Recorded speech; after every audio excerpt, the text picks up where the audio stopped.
Good day, everyone. Welcome back to another episode of Dojo Live. This is the Design Thinking Show, and today is Thursday, May 5th, 2022. I'm your host, Tullio Siragusa, and joining me today is our guests. We have Anshu Sharma, who is the co-founder and CEO at Skyflow. Welcome back, Anshu. We've had you on the show before on our regular Dojo Live show. I'm looking forward to speaking with you guys about design thinking. And of course, let's not forget, we also have Amruta Moktali, who is the CPO, the Chief Product Officer at Skyflow. Welcome, guys. Good to have you. Hey, good to be back. So, all right. Yes, today we're going to talk about how privacy by design powers innovation. And there's a specific question in mind that we're going to answer, and we're going to introduce that in just a little bit. And just to give our audience a quick reminder, in the design thinking program, we aim to expose or reveal how companies are using design thinking principles to better their way of serving people, whether those people are clients or employees. That's the end goal. And so we're going to go through a series of questions to highlight how Skyflow is using methodologies and tools, and hopefully we can learn a lot from them. So, but before we do, let's get started and get to know our guests. Let's start with Amruta. If you could please introduce yourself, and then we'll go with Anshu. Just tell us a little bit about yourself, and then we'll highlight Skyflow as well. Awesome. Good to be on the show. I am Amrita Moktali, the CPO of Skyflow. I have been in the data world for a very long time. So I started my career ages ago in Microsoft, actually, and then jumped on to do multiple different things. A lot of my early life revolved around search and searching through interesting data streams, including Twitter at that point.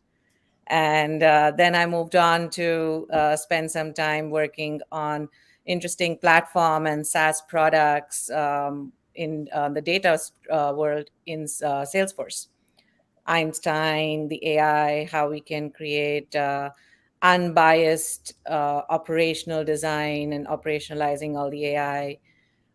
Did a bunch of that, then jumped on to do some health benefits world and trying to figure out how we can, build some great benefits for families out there, and also bringing all my past experience before I jumped into Skyflow. So I love to dabble into data. All things data is something that excites me all the time, and which is why, when we think of how to securely use data, and when you use data, how you are making sure that it's preserving everyone's privacy is extremely important. And as I'm a mom of two, so when I see a lot of things out there, I get scared of what's going to happen with my kids' data in the future. So yeah, that's me, and good to be here. Great. I love that. Everybody always talks about, I'm a data-driven leader, but the goal is to make it people-focused. It sounds like you've cornered how to do that. So we're going to learn from you there. Welcome to the show again. Anshu, please, if you can introduce yourself, tell us a little bit about your background and what you're all about. Sure. So I'm Anshu, obviously. I'm the co-founder and CEO. So Amrita and I work together to build this product. We have similar backgrounds. I spent first decade of my life at Oracle building databases and security products and identity products.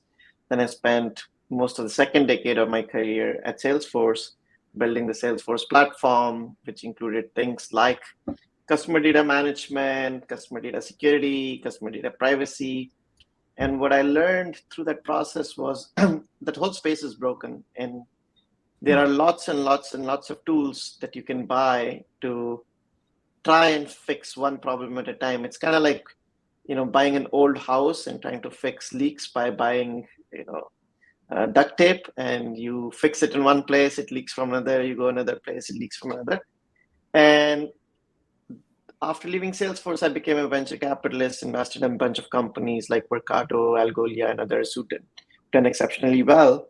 And this problem of what I call the leaky data privacy pipes didn't really ever go away from my head. And it felt like it can be fixed, but cannot be fixed by existing companies. They all have old architecture. So It's kind of like taking, an old home and trying to make it better. It's just never going to work. So here was a problem that every consumer has. We face that when we go file taxes. You give your social security number. You go to pharmacy. You give your patient ID number. You give your date of birth. When you're buying flowers for some reason, they need to know your date of birth. And it felt like that means it's a problem for every business. And very few of them know even where to get started, leave alone, eliminate the complete leaky pipe problem. So it felt like perfect problem, large market. And if you can start from a fresh piece of paper and truly build something that has thought through all the pieces, and that's usually the hard part, it makes it easier. So in some ways, we are doing the easy stuff now. We just started with a simple piece of paper and said, what's the ideal solution? Let's go build it. So it's been a lot of fun, and we're about 95 people now. So it's been a fun journey. Very nice. We have something in common. We started our careers in very large behemoth tech companies. And, people will argue, go and be an entrepreneur from day one. But you can learn so many things in bigger companies, principles and processes that are going to serve you very well later on. So, but that's a whole nother show and conversation for another day. Yes. I've often told people that I don't want to pick on anybody, but I think if Mark Zuckerberg had a job before he built Facebook, maybe we would have had a different outcome. It's just having real world experience, really knowing, how does Coca-Cola or Kaiser Permanente or United Airlines work, what problems they face. How do things happen? Not everything happens on Twitter and Facebook. You can't just tweet your airline ticket. Yeah. A lot of stuff happens behind the scenes for that, airline ticket to manifest in a plane showing up. And I think real world experience just cannot be beat. Absolutely. All right, let's touch on Skyflow a little bit, and then let's go right into the show. Quickly, what does Skyflow do today? All right, I'll give you the high level. We are a data privacy vault as a service. What that means is when you are going to an airline or a pharmacy, when they ask you to give them your social security number, your phone number, date of birth, today they just put it in their regular databases, and oftentimes that results in leaks. So every few months we read about Marriott losing all the credit card numbers, or Equifax losing all the social security numbers, and keeps happening every 3 months. And the reason is because they don't have a special place to keep all of this. And the special place to keep all of this would be a new kind of a data store, which has all kinds of governance rules, security rules, has privacy built in, can do things magically without decrypting the data. And that's what we built. We basically built a place for you to keep and use this data, just like you would use Tullio's API to make phone calls. You use our API to process, store, manage, and use personal information. Nice. All right. Let's keep moving forward. Let's see what we can learn today. We're going to try to answer the question, can you accelerate your time to market and out-innovate competitors by building privacy into your product from day one? That's the question we're going to look to uncover through a series of questions that are going to highlight how you guys are applying innovative principles and methodologies into designing your products and your company overall move forward strategy. So let's kick that off with the first question. And that is, what methodology were used to develop the company go-to-market strategy? What did you guys use as a way to figure out, we've got this idea, let's take it to market? What did you guys do? Go for it. I can take a first stab. I think this goes into some of the things Anshu was talking about earlier as well, right? There are real world problems. We know the problems that people are facing with in terms of where is the data, where is the most immediate need to secure this data so it can be used in the right way, and where is it difficult to find solutions for it, or it is cumbersome, or it takes people too much time, resources, effort, so that they are even hesitant or can't even go to market with their innovations because they are bogged down by trying to figure out how to work with this data well, right? If you think of that, that drives how you develop and do go to market, is because every time you're thinking of building a product and going to market, you're trying to figure out what's the problem space I'm going after first, where people have this problem, because you can't just build crazy solutions. You need to make sure there is a problem, you can solve that independent problem and then go in. So typically in the methodologies in my head is usually figuring out the pain points, the true pain points that are there, figuring out what are the gaps in the market. And in this case, there's also a big education and expertise gap also. It's a very complex problem. Everyone doesn't understand encryption, security, privacy, all these things. They are not, every common person doesn't know it. So going after that, the pain, the expertise needed, the solution needed, and delivery of the solution in a simplistic manner, which is what we do with what if everything privacy is an API? And that is the simplistic solution. So it's not daunting anymore. So those are kind of some things to think about. So is there a process you guys subscribe to get to in being informed on how to shape your go-to-market strategy? I've heard you let data and information and understanding the pain points, so defining the problem statement clearly, that's coming out. But is there some steps you guys are using? Any particular tools that's worked better for you? People use mind maps, Lean Canvas, anything that's worked well for you? So I would say yeah, go ahead, Anshu. So when we started the company, there was no data out there, right? You start with anecdotes, and then over time you turn it into data. So the best tool that you can actually have is spending time with people who have the problem. Yes. So in a way, some of the ideas for this company, Amrita and I were talking about this even 10 years ago. But it took us 8, 9, 10 years to validate the problem. And that's the methodology. Methodology is time and going and talking to, hundreds of customers and going from there. So that's basically the methodology. And the tools are, your notepad. Yeah, it's the tools to me are always what works for you. If a napkin works for you, that's fine. Excel spreadsheet work for you, that's fine. Mind map, whiteboards, anything. The key is what information is going in there and how are you going to make sense of it. Love it. But I clearly heard it's about listening, right? I mean, you have to learn to be a good listener. Yeah. All right, let's continue to the next question. And that is, how does the company foster innovation? I mean, listening leads to better innovation, right? I mean, it's clear. There's a lot of proof points behind that. But how do you guys foster more of that within the organization? Multiple different ways, right?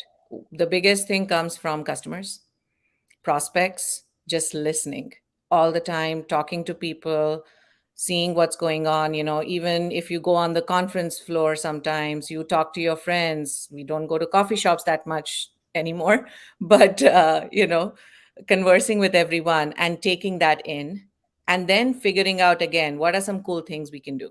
So that is one of the biggest things we promote. So one of the things when I joined Skyflow, I really liked what was done here. And this is very, very small piece, but it helps a lot, is we have a Slack channel called Read Stuff.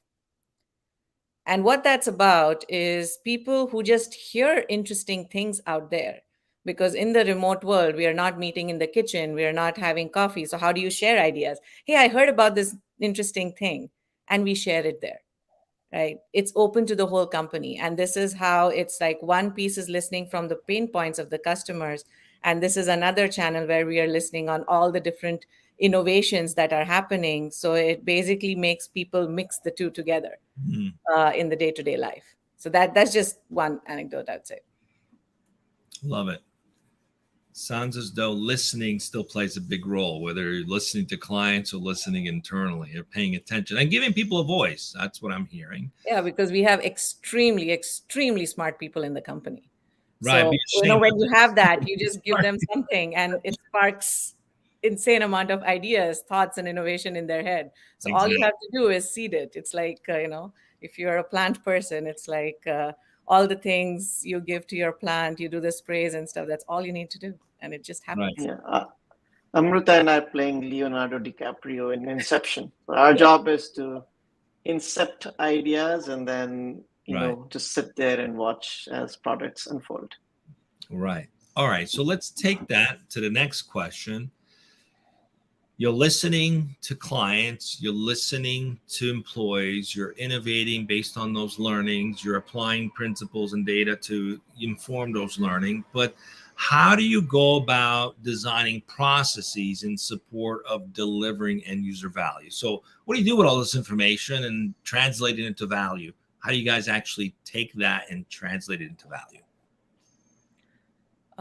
Couple of different things, right? Some things happen organically because when you look at there's a problem, you figure it out, it's there, we can kind of solve it. You just go through a standard process of, okay, how are we going to solve it? When are we going to solve it? Most of the time, we love to get design partners, right? Getting someone out there who we've spoken to, who can be with us on the ride as we are designing something and taking it out and figuring out the user value. So it's not doing everything in the isolation, right? So that's usually the process. You figure something out, you're going to try and solve the problem, take the people with you as you're solving it, so that by the time you're at the end of it, it's really solving the problem you started to solve it. So that's kind of one piece. I don't know if it evaluates, but that's it. Then, you can have every company trickles it down into different processes and stuff, but the concept remains the same. So we I can think go ahead, Anshu. I think in addition, we have, as we've grown, we've added different parts of the organization. So Amrita built out the customer success organization over the last 6 months. We've added a lot of people in sales engineering, solutions architecture. Because we are doing an evangelist sale, as in we're teaching the world an entirely new way of solving a problem. Part of our job is to give people the education. Because once you understand there is a better way, we don't have to convince you to use Skyflow. Once you understand the better way, it automatically, it's like if I can convince you to buy an electric car 5 years ago or even today, chances are you end up with Tesla, maybe a Prius, right? There's only two. So both of those companies are highly incentivized to just teach you about electric cars rather than fighting over, like, I have a bigger screen than your car has. And it's the same thing for us. Anytime you're creating a new category, your job is really to evangelize the category. And to do that, you can't just evangelize by coming on talk shows. You have to do the hard work of explaining to potential customers, developers, analysts, market, what does it mean? How do you do it? And so that's how you create value. You create value through education and teaching. I think this next question will really help a lot of companies who struggle with how to educate and be disruptive, because part of the disruption is meeting people where they are and teaching them about needs they don't even realize sometimes that they have. So how does the company put people's needs as the focal point of your product roadmap? How do you balance that in such a way that you're reminding people of their needs even when they're not aware of it yet? That's the real challenge. I'd love to learn what you guys have learned and share with us. Yeah, I think it goes with the educational aspect that Anshu was talking about, right? Because data privacy vault, what is it? Right? When we talk to a customer and they say, hey, I am collecting PII from customers and I'm working with it, educating them about, hey, you know what you really need is somewhere where you can securely store it. And not just store it so you can't do anything with it. It should be stored in a way that you can use it. And when you use it, it should be safe too. So you want to be able to mask, redact. You want to be able to make sure only people who have access get access to it. Oh, and of course, you're going to share that data with someone else. So how are you going to manage, the flow of that data is also secure. So just talking to them about that and then educating them, saying, they might not have come to us thinking they need a data privacy vault or knowing what it is, but talking to them about saying, hey, these are all the problems you have, right? And then this is why you need a data privacy vault. And then working with them around, where do you want to go, right? Where do you want to go in the future? Do you want to go to new markets? Do you want to launch new products? These are some hurdles we have heard other people go through when they are in your world. And this is how a data privacy vault can solve it. So that's one piece of it. And then to your question of how people's needs are made the focal point of the product roadmap. I mean, you've heard both of us talk about listening, customers, and all of that. And that's it. If you do that, people are always in the front and center of your product roadmap. We're not just building in isolation. We are building to operationalize. But what I've also heard, I think that's a key thing to point out, is sometimes companies will design something, put it out there based on what they've learned from those listenings. But it is such a change from the norm that the adoption doesn't happen. But what I've heard is, okay, so this is what we've learned. This is the problem. But then how does that make sense to you as the end user on your terms? That's what I'm hearing is a key differentiation on how you can refocus that. Would you agree with that? Because that's what I think I've heard you guys say. A lot of companies struggle with this, right? It's like where the rubber meets the road doesn't necessarily map to how it looks on paper all the time, right? No, I think there's three parts to what you said. I think it's kind of a weird thing where you have to listen to the customers, but also ignore everything they're saying. And I think that's really the art, right? So if you ask somebody about email and say, hey, what do you hate about email? Be like, there's too much email. Well, the simplistic solution to that problem would be like, maybe we should just drop some of your email coming in. But that's not really what people mean. So what is the true intent of that question? I have too much email. You're signing up for it. You're clearly receiving it, reading it. What they mean is things like, well, my important email is not separated from my less important email. What they mean is after subscribing to something, maybe it should, after some time, get unsubscribed on its own. Like, why does a subscription I signed up for 17 years still show up in my email inbox? They might mean things like, can I just snooze the email for 5 hours? So how do you take the question of like, I don't want email? That doesn't obviously translate into a product roadmap often. So similarly, if you talk to our customers, they'll be like, well, maybe we shouldn't have social security numbers and date of births and stuff. And that's what the security guy will say. But then if you go talk to the marketing people, be like, how the hell am I supposed to get new customers for my company if I don't know anything about my customers? I really, really need, in fact, the more data I have, the more I can do. And then you talk to customer success people, they're like, well, to give customer service, I want to know not only what you've told me, but also what I can guess about you, right? Maybe if I can guess right now in Europe and your credit card got turned down, maybe I can proactively turn it back on as a favor to you. Who wouldn't want that? But we want that, but also we want privacy. That's where, Amrita's job is so hard because people are asking for contradictory things. And a lot of companies will actually build the three things. One company out there is building encryption so you can never decrypt the data. One company is building so you can capture all the data. And now the customer has to figure out how does this all work together. And what we've done, and the genius of our CPO is she's been able to figure out how can you have your cake and eat it too, right? How can you actually have all this data, never lose it, but always be able to use it in the service of the customer? And so those are the things that are really hard about product management. It's not a discipline that people really understand. It sounds simplistic, but to find the deeper question and then find an innovative solution is where really the true genius lies. I mean, I love how you've basically described the role of empathy when it comes to design, because it's like listening between the lines. What is this person really saying? I'm overwhelmed. I've got too much going on. I don't know how to prioritize myself. I just rather turn it off, right? But if you listen deeply enough, that's not the real problem. The problem is something else. And it sounds as though you guys have found the balance on how to get to the enough whys, right? One of the principles of design thinking asks 5 levels of whys. You'll finally get to the real problem, which sometimes isn't exactly what they thought it was. Totally. Go ahead. Smart listening. Yeah, smart listening. All right, let's continue on in the interest of time. Sometimes you learn exactly what the market needs. You create a great roadmap, but you have this thing called competitors that, are putting different kinds of pressures on you. So you have external pressures that don't always necessarily perfectly align with the ideal way to go to market. So how do you guys, What lessons have you learned in the process of aligning market needs and differentiating yourselves from competitors? Has that been something you guys have had to deal with, and how have you dealt with it?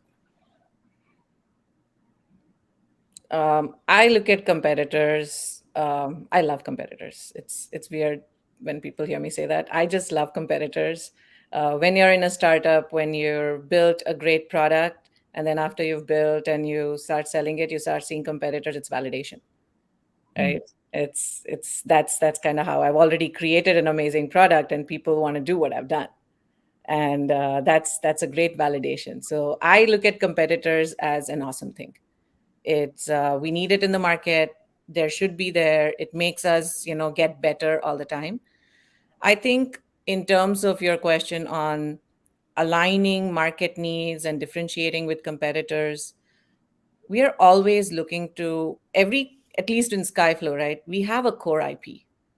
We have a core of how we do things differently, and that is your anchor. That never changes. And that is how, when you are anchored on that and anchored on your differentiator, competitors don't scare you.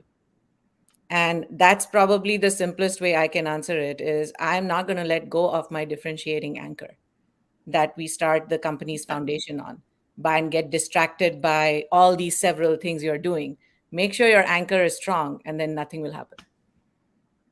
Yeah, I think there is you need to have a strategy for yourself, and if that strategy for yourself is truly aligned with some good for the customer or ideally for the world, then you've kind of hit the perfect sweet spot. And for us, it's kind of like we're lucky that privacy is obviously a social good and it's a big problem. And the fact that our strategy is to just solve this big problem, and we know that you can build a really nice business, maybe a great company one day by solving this problem, is the good thing. I think the other thing is to what you were saying earlier around the deeper questions or 5 whys. A lot of our competitors are coming at it from one of the whys. So you can ask a question like, why does customer success person have access to the wrong data? Okay, well, you can solve that by building a role-based access control system that sits on your database. Okay, you've solved one problem. Another competitor comes in and says, why is encryption too hard? And they can go build that. Another company comes in and says, why is X? So they are answering the question to one why at a time. Why is PCIS too hard? Why is HIPAA too hard? And because they're answering the 5 whys with 5 different answers, and we have figured out that the 5 whys all lead to the same question, what we built is, by definition, I wouldn't say better, but definitely different, right? And that's where it all comes together. It's kind of like if you look at Tesla, there was the battery thing, which is they had a lead on that for 5 years. And then he completely changed what an entertainment system looks like inside the company. Now, I left my dog the other day in the car when I went and fetched something from Walgreens, and there's a dog mode. Now, how many companies have known that dogs get hurt in cars and babies get hurt in cars when left alone? But they are the only one who basically just said, look, we should have a dog mode. So you can just say, hey, car, dog mode on, and you can leave the car and it has a screen and everything. So now, if you're a car company, you're competing with Tesla on 7 different attributes, from range of a battery all the way to dog mode. And that's what makes them unique and gives them a 5, 10, 15-year advantage. And I think hopefully for us, it should be the same as we keep building. Brilliant. All right, let's continue. We have 2 more questions. Inevitably, you guys have learned a lot of lessons along the way, and curious to see what lessons has the company learned in the process of creating an innovation-driven culture. You want to take it first, Anshu? Sure. I think it's team. There is only one answer to that question. Okay. I think, it's all about the people. You can teach some of these skills, but if you don't have the values of curiosity, right? unfortunately, it's very hard to teach curiosity at age 20 or 40 or 60, right? It's very hard to teach people to learn teamwork. But weirdly enough, I was talking to somebody about someone saying, teamwork versus not teamwork. And I was like, if you're truly curious, right, about something, let's say you and I truly want to find out why is the battery in a Tesla better. And maybe we are very self-centered people. Maybe I think I'm smarter than you. But if you put the question ahead, if your most important value is curiosity, even if narcissism is your most important value, you will end up saying, hey, I think it's because of this. And you say because of this, then I'm reading on Wikipedia what's happening. You're reading Google. We're talking to our friends. We're coming back. And in that moment, in that meeting at least, you're no longer jerks to each other. You're people who are collaborating on a problem. And so I think curiosity is the value, team is the answer. So you order to implement curiosity, you have to basically select for those kind of people. Unfortunately, times you have to fire people, and that's always the hardest people. You hopefully never have to do it. Only if I do my job poorly in hiring do we ever have to make that correction. But if someone at Skyflow doesn't have curiosity, if they already know the answer to that question, most likely they're the wrong people for our team. And so to me, if you have those two things, then a lot of other stuff follows, especially in the context of us having picked a great mission and being lucky that there is value attached to it. People are willing to pay for it. So that would be sort of my view of how do you actually do this. I want to just highlight how powerful what you said is, because, you rewind 20, 30 years ago, you were expected to know the answers. You were judged on your ability to know the answer. You were hired for your expertise. So if you didn't know the answer, it was frowned upon. But now we're realizing that coming with an informed narrative already actually creates limitation and boxes in innovation, because you're already closed-minded, right? But it's taken a long time for organizations to realize that. And most startups that are about more agile have changed the world in that direction to be more curious. So congratulations on that. One final question in the interest of time. This is a very great conversation. I could spend hours with you guys. I'm enjoying myself for sure. Hopefully the audience is enjoying it as well. One final question. Inevitably, you've learned a lot of, things that you were like, I wish we had figured that out earlier. So what would be, if you had to do it all over again, what would be some of the things you would do more of? I would hire Amrita earlier, although I tried. I would have joined Skyflow earlier. That's a good one. Yes, right there. So I think, yes, you wouldn't have to fix the things you had to if you joined earlier. I think I would say it's very hard to. I think one of the values is actually kindness, and kindness should extend to yourself too. So, I can point out many things I could do better, but if you want to build things and try things and build a startup, you kind of have to learn to forgive yourself and be kind. Like, I could have maybe hired, a great CPO earlier in the cycle. Maybe we could have had more design customers. I think maybe we could have focused a little bit more in the early days. But if you go back in time, she was having another great job, so we couldn't hire her at that time. We did not know. And if you're going to be curious and experiment, then you don't know the answer. So saying we should have been more focused earlier on, well, focused on what? It assumes that we knew the answer and we somehow effed it up, but we didn't. So I think there's not a lot of things I would do differently. Weirdly enough, I would do more of what we did.